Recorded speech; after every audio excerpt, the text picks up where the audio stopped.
Okay, beautiful. So all of life is relational. Everything about you being here on this planet is about you relating to a particular area in your life. So relationships matter. Everything is a relationship. You have a relationship with the world around you. So people in the world, community, let's say society. You have a relationship with society. We can call this your tribe, right? How you see the relationship that you have with society and how you see the world around you is an indication of your capacity to hold, receive, respect, and support. And offer it.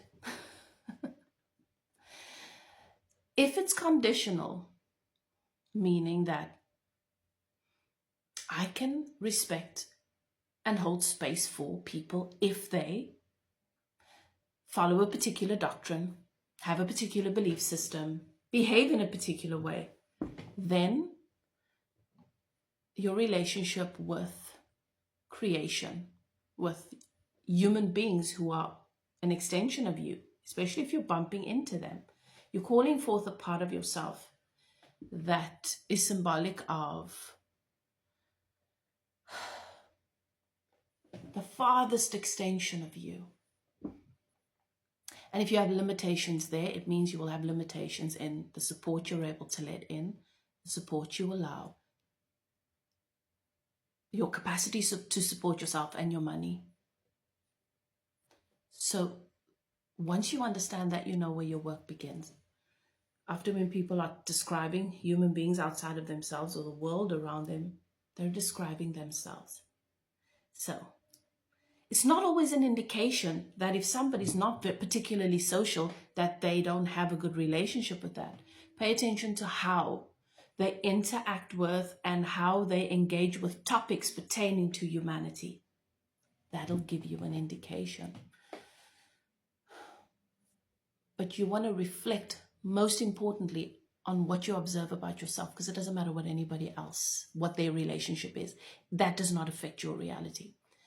Your relationship with your home, with your house, is symbolic of your relationship with your body. And if you've had to have out-of-body experiences, or you've had to disassociate from your body because of abuse, neglect, and trauma, you will find that when it comes to home, finding your stability, finding home, finding that place where you feel you belong, finding stability and security in home, feeling safe within home might be a challenge. So your instinct will be to try and fix that external thing, but really it's reflecting your relationship with this. And the work is about being able to sit with all the parts, the broken parts, the uncomfortable parts, the distorted parts, all of it, for long enough without needing the compulsion to fix it. Normally when people come to me for healing, it's because I want to fix this thing that was broken, this trauma that was broken.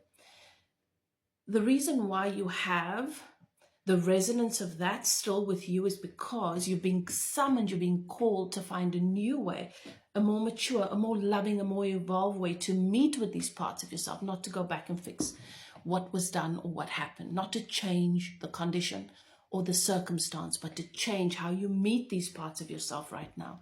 And that's not always easy to do.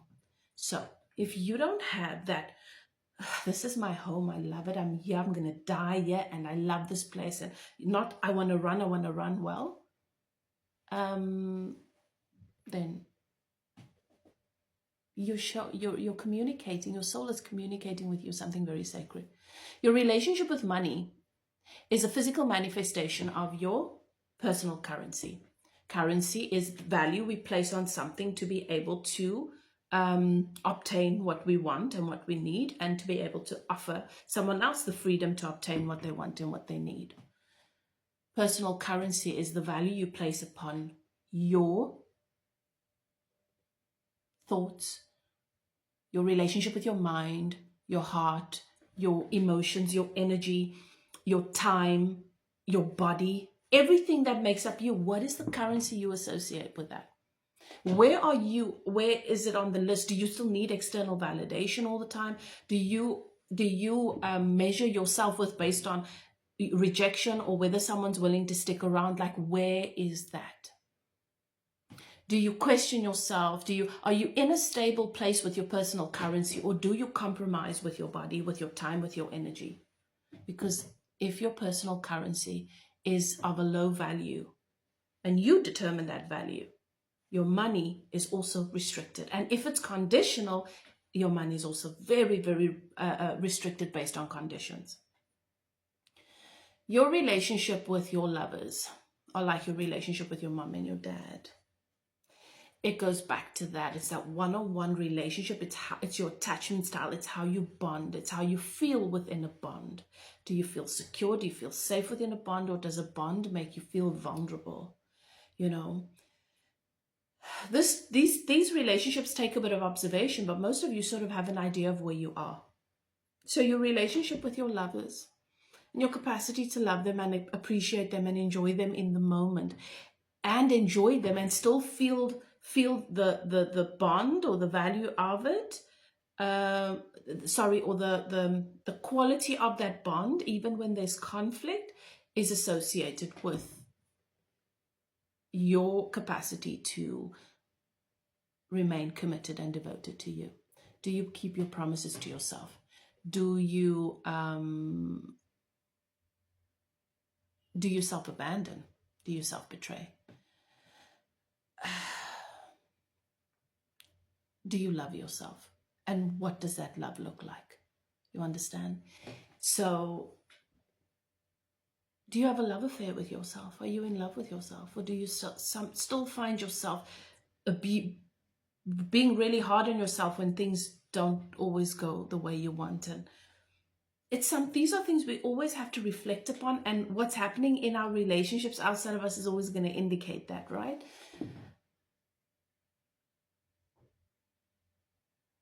And these things take continuous consciousness and practice. What is your relationship with yourself? How deeply have you met yourself? And how much love are you able to hold regardless of whether storms come or things don't quite go the way you want? Or is that the time when you begin to abuse yourself, be hard on yourself? Like, what is happening in the relationship between you and you? It's going to be what's reflected in the relationship outside of you. And it's not always about, well, I've been married for 40 80 years. Yeah, but have you been happy? Have you been held in that marriage? Have you been honored in that marriage? Versus, well, I've been with someone for 3 years and we went our separate ways, but I was held in that relationship and I was respected in that relationship. And it might bring the question, well, then why did it not work out? Perhaps the relationship brought us to a place where we were being summoned to a level of growth that